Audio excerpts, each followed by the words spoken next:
শিখবে সেটা হলো তার বেদ যদি শক্ত না হয় পরবর্তীতে তার জন্য খুব কঠিন অবস্থা হয়ে যায়। এখানে তো প্রাইমারি স্কুলে কেউ নাই, প্রাইমারি স্কুল থাকলে হয়তো দু চারটি কথা বলা যেত। প্রাইমারি স্কুল যেখানে আছে এই প্রাইমারি স্কুলের শিক্ষকদেরও এই সমস্ত আওতায় আনতে হবে। তো এর আগের বক্তারা বলে গেছে, আমি আমার জীবনের ঘটনা বলি। আমার ছোট ছেলে ও এসএসসিতে জিপিএ 5 পেলেন গোল্ডেন, ইন্টারমিডিয়েটে যে শুধু এ পেলেন, সে কান্না শুরু করে দিল। একটা সাথে শুধু সে রুম আটকে দিয়ে কান্না করার পর আমি তাকে ডেকে নিয়ে একদিন খাবার টেবিলে বসিয়ে বললাম, কান্না করে লাভ হবে না, যেটা হওয়ার সেটা হয়ে গেছে, তুমি সামনের জন্য প্রস্তুতি নাও। সে কোনো কোচিং করে নাই, ভার্সিটিতে ভর্তি হওয়ার জন্য কোনো কোচিং করে নাই। সে 3 মাস রুম থেকে বের হয় নাই। সে 3 মাসে ঢাকা বিশ্ববিদ্যালয়ে 22,000 ছাত্র পরীক্ষা দিয়েছিল। সবাই কিন্তু জিপিএ পাওয়া এবং এর নিচে কেউ নাই, মিনিমাম ই হলো সেখানে দরখাস্ত করা হলো এ তাকে পেতেই হবে। 22,000 ছাত্রের ভিতরে সে 85তম স্থান অধিকার করেছিল এবং সর্বশেষ সে যখন বিবিএ কমপ্লিট করলো, সে ঢাকা বিশ্ববিদ্যালয় মার্কেটিং বিভাগ থেকে 5ম স্থান ফার্স্ট ক্লাস এবং 5ম স্থান অধিকার করে বের হয়ে আসছে। চেষ্টা করলে পারে না এটা আমি বিশ্বাস করি না। তাকে জ্ঞান অর্জনের স্পৃহা অর্জন কি করতে হবে, তাকে কি করতে হবে, শিক্ষকদেরকে তার ভবিষ্যৎ গড়ার জন্য উপদেশ দিতে হবে, তাদেরকে নৈতিক চরিত্র ভালো করতে হবে। কারণ ওদের কিন্তু বয়সটা এখন, এই বয়সে আমরা পার করে আসছি, গার্জিয়ান যারা আছেন তারা পার করে আসছেন, এখানে যারা আছেন সবাই পার করে আসছেন। এই বয়সটা হলো বিপদগামী হওয়ার সবচেয়ে নিকৃষ্টতম হলো বয়স আর কি। এই বয়সে সবাইকে কিন্তু কন্ট্রোলে রাখতে হবে, কারো উপর রাগও করা যাবে না, আবার কাউকে একদম ছেড়েও দেওয়া যাবে না। তো শিক্ষার মান উন্নয়নে যে এই শ্রেণীর ছাত্র বলে গেছে, আমার বাচ্চাদেরকে যে সমস্ত স্কুলে পড়িয়েছি, সেগুলো সেন্ট জোসেফ, তারপরে হলো নটরডেম, তারপরে নর্থ বিশ্ববিদ্যালয়, ঢাকা বিশ্ববিদ্যালয়, তাদের এই কিছু প্রতিদিন নোট বই থাকতো তাদের ওখানে। গার্জিয়ানের উপলক্ষে একটা নোট বই দেওয়া হতো, তার ছেলে আগামীকাল এসে কি পাঠ পড়া দিবে সেটা ওই ইয়ের ভিতরে নোট বইতে লেখা থাকতো, আমরা গার্জিয়ানরা সেটা দেখতাম। এবং সে ওই পড়াটা দিয়েছে কিনা স্কুলে গিয়ে তার উপরে ওই শিক্ষক আবার করে দিতেন, হ্যাঁ মন্তব্য লিখে দিতেন যে সে এই পর্যন্ত পারছে, এই পর্যন্ত পারে নাই, আমরা আবার সেটা দেখতাম। তো প্রতি মাসে শিক্ষক এবং ছাত্রকে নিয়ে হেড স্যার হোক আর ক্লাস টিচার হোক, তার সে যে পড়াশোনা করলো, সে যে পরীক্ষা দিল, প্রতি সপ্তাহে একটা পরীক্ষা হয়, এই 4টা পরীক্ষা একদিন হলো ওই শিক্ষক তার বাবাকে বা মাকে ডেকে আনে এবং ছাত্রকে কাছে রাখে। কি প্রশ্ন হয়েছিল, কি উত্তর দিয়েছিল, এটা তার বাবার সামনে, মায়ের সামনে বা গার্জিয়ানের সামনে ওই শিক্ষক তাকে সবকিছু বোঝায়। বোঝানোর পরে তার মা বাবা জেনে গেল যে আমার ছেলে পড়াশোনা করে নাই। তো সেই আলোকেই আপনাদেরকে এই পদ্ধতিতে যেতে হবে, আপনাদেরকে এই পদ্ধতিতে যেতেই হবে। এই দেশের হাজার হাজার সন্তান কিন্তু আজ কিন্তু পঙ্গু হয়ে কিন্তু হাসপাতালে মৃত্যুর সঙ্গে লড়াই করছে, শত শত ছেলে কিন্তু জীবন দিছে এই বৈষম্যের কারণে। কারণ আপনি বেতন দিবেন, পড়াবেন না, হবে না। আপনার কষ্টার্জিত টাকা শিক্ষক দিবেন, আপনি সেটার খোঁজ খবর নেবেন না, হবে না। আপনার ছেলে মেয়ে আপনার জন্য ভবিষ্যৎ, আমার জন্য ভবিষ্যৎ, দেশের জন্য ভবিষ্যৎ। আমি যদি আমার সন্তানকে এখনই সুন্দরভাবে গড়ে তুলতে না পারি, তাহলে আপনার আমার ভবিষ্যৎ অন্ধকার, দেশের অন্ধকার। যে ছেলে মেয়েটা পড়াশোনা ঠিক মতো করলো না, তার জীবনটাও ভবিষ্যৎ অন্ধকার। সেই হেতু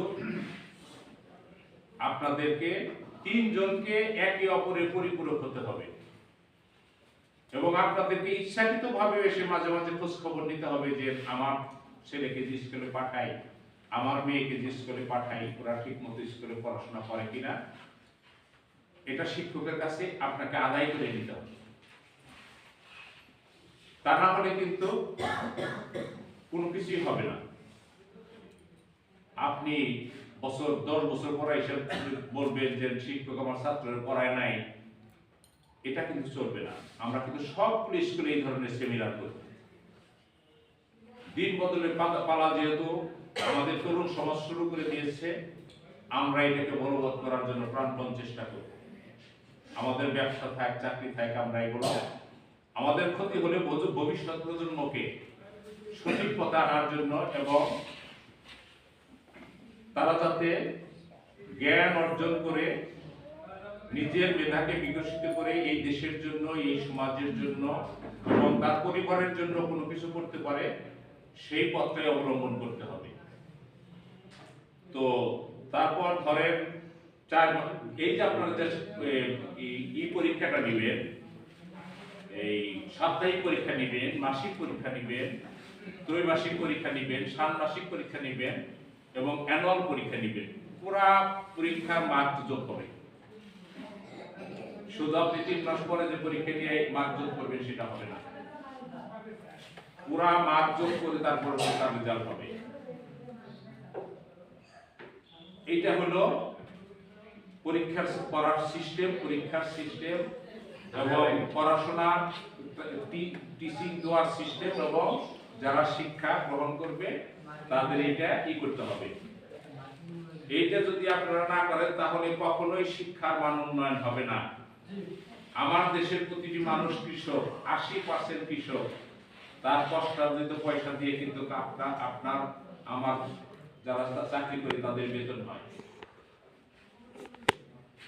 একটা সাবান কিনলেও কিন্তু সেখানে একটা প্যারাসিটামল ট্যাবলেট কিনলেও কিন্তু 1 টাকা হইলে তারপরে 15 পয়সা কিন্তু সেখানে ভ্যাট জমা থাকে। এই ভ্যাটের টাকাটা কি হয়? সরকারি কোষাগারে জমা হয়। সেটা দিয়ে এই দেশের উন্নয়ন হয়, সেটা দিয়ে যারা সরকারি চাকরি করেন তাদের বেতন ভাতা হয়। অতএব আপনি যে বেতন ভাতাটা নিচ্ছেন, এটা কিন্তু আমি জ্ঞান দিচ্ছি না, আপনাদের কাছে অনুরোধ করছি। এটা একবারে করজোরে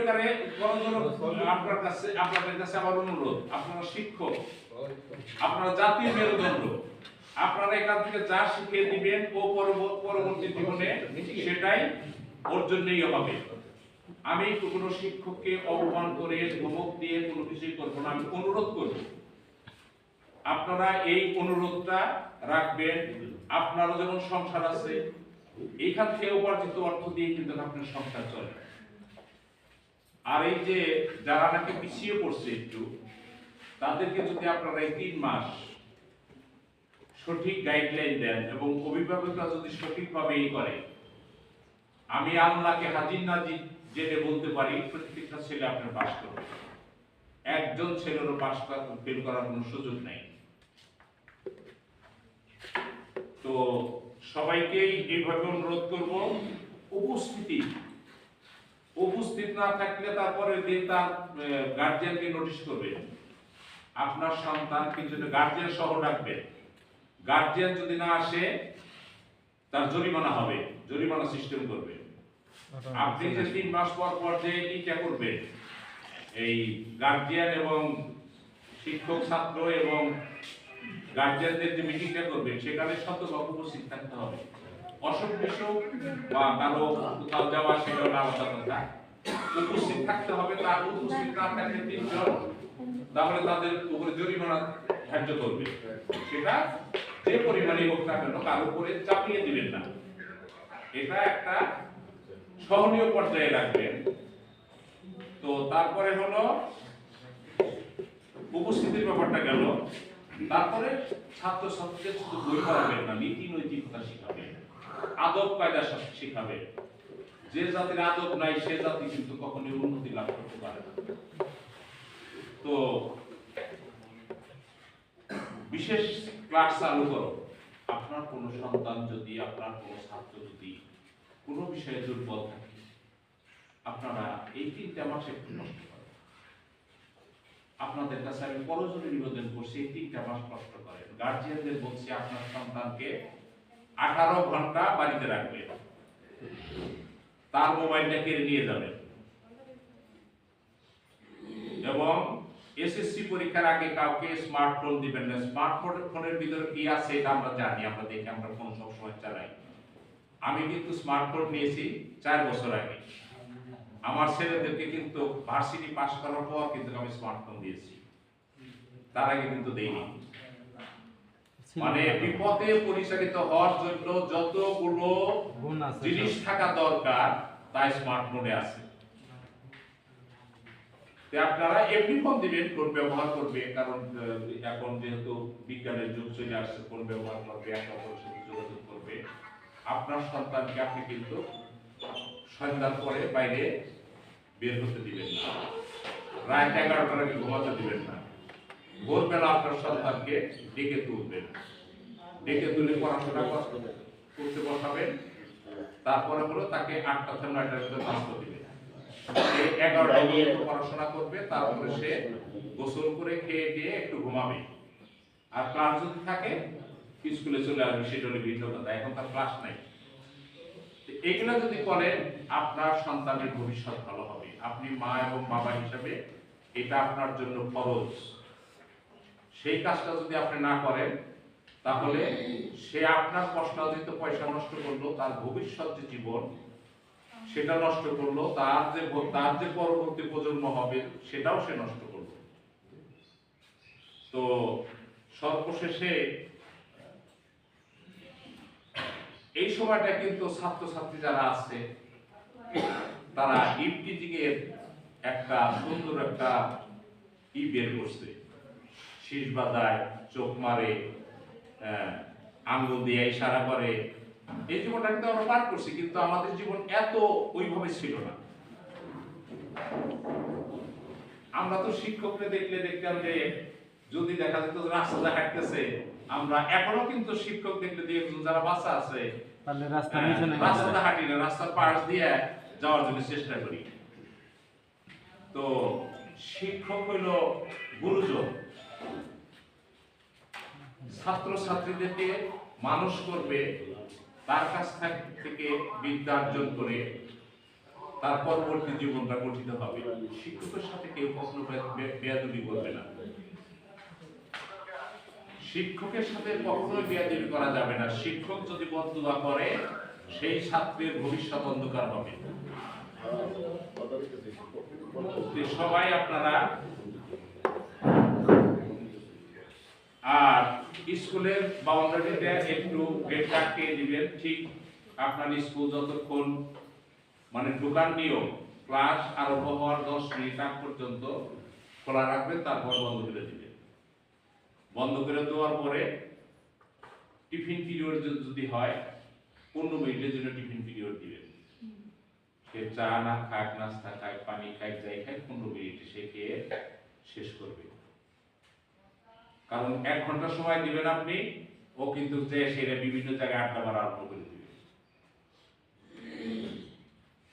এখন তো একটা নিয়ম আছে ভাই, যে শিক্ষা প্রতিষ্ঠানের বাইরে যায় কেউ টিফিন করার নিয়ম নাই। না, ওটা যদি হয় আর কি, সেটা 15 মিনিটের বেশি না। 15 মিনিট সে কোনো কিছুই কি করতে পারবে না। আর স্কুলে এসে সেটা কেউ 3 ক্লাস করে 4 ক্লাস করে চলে যেতে পারবে না। সেটা যদি যায় তাহলে তাকে দরখাস্ত করে এবং শিক্ষকের সাথে কন্টাক্ট করে তারপরে সে যেতে পারবে। সে দেখা গেল যে এখান থেকে ক্লাসেতে বাইরে তার এক বন্ধু আছে, তার সাথে আড্ডা মারার জন্য চলে গেল। এটা কিন্তু খুব ক্ষতিকারক, আমাদের সমাজের জন্য এত ক্ষতিকারক হয়েছে, যেটা মানে ভবিষ্যৎ প্রজন্মের ভবিষ্যৎ আমাদের দেশ যে কিভাবে চলবে আমি এটা নিয়ে খুব সন্দেহ না। আপনি তো এটা জানেন না, আমরা এলাকাটা শুনছি শিক্ষকরা নাকি ছাত্রদের কাজের উপরে হাত দেয়, যায় সেটা বাজারে যায় হোটেলে খায়। যাক, ওইটা না না ওইটা না, এগুলা এখন আমি যেটা বলতেছি শোনো রবীন্দ্র, আমি যেটা না, বলতেছি এটা ইম্পর্টেন্ট ইস্যু। না, না, না। কয়েকটা গার্জেন আমি যেটা বলতেছি শিক্ষকদের অনুরোধ করে বলতেছি, শিক্ষক যারা তাদের যদি ওই পরিমাণ মেধা থাকে, ওই পরিমাণই থাকে, অবশ্যই তারা এটাই বুঝতে পারবে। কারণ একজন শিক্ষককে আমি ধমক দিতে পারি না।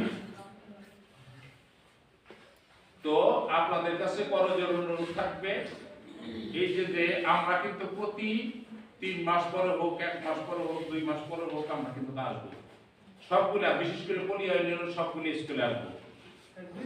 আমরা এগুলা করার জন্য চেষ্টা করবো। এই স্কুলের অনেক মেধাবী ছাত্র আছে, তারা কিন্তু বিভিন্ন জায়গায় কি করতেছে, স্ব প্রতিষ্ঠানে কিন্তু তারা দায়িত্বশীলতার পরিচয় দিচ্ছে। তাদেরকে আপনারা ডাকবেন, তাদের মুখের গল্প শোনাবেন। এই স্কুল যখন করছে তখন যে কি হয়েছে, 100 টাকা চাঁদার জন্য, 100 টাকার জন্য ঢাকা যেতে পারেনি অনুমোদন আনার জন্য। আমি তার নিজ সাক্ষী। তখন আমি ছোট একটা চাকরি করি, তো সবে মাত্র পরীক্ষা দিয়ে পাশ করে আসছি, তখন থেকে কিন্তু আমি শুরু করছি। তারপরে যখন নাকি মোটামুটি অনুদান আসার একটা সিস্টেম হলো, হলো, তারপরে থেকে এটাই হয়েছে। এই এলাকার অনেক জায়গায় কিন্তু ঘুরতে হয়েছে, অনেক মানুষের দুয়ারে কিন্তু ঘুরতে হয়েছে, 10 টাকা পর্যন্ত কিন্তু নিতে হয়েছে। তো এটা কিন্তু সেই বিদ্যাপীঠে কিন্তু, এবং প্রত্যেকটা প্রতিষ্ঠান করতে এই বেসরকারি সবগুলোতেই এই প্রসিজার হয়েছে। ওটা তো আলাদা কথা, ওটা তো সেটা তো ইয়ে কথা, যারা পাবলিক হয়েছে ঠিক এভাবেই হয়েছে। তো আপনারা এই প্রতিষ্ঠানে চাকরি করে আপনারা জীবিকা নির্বাহ করতেছেন এবং জাতি একটা গুরুত্ব দায়িত্ব দিয়েছেন। আপনারা এই গুরুত্ব দায়িত্বটা সঠিকভাবে পালন করবেন, এই অনুরোধ রেখে এবং সকলের স্বাস্থ্য এবং দীর্ঘায়ু কামনা করে আমি আমার বক্তব্য এখানে শেষ করছি। আল্লাহ হাফেজ।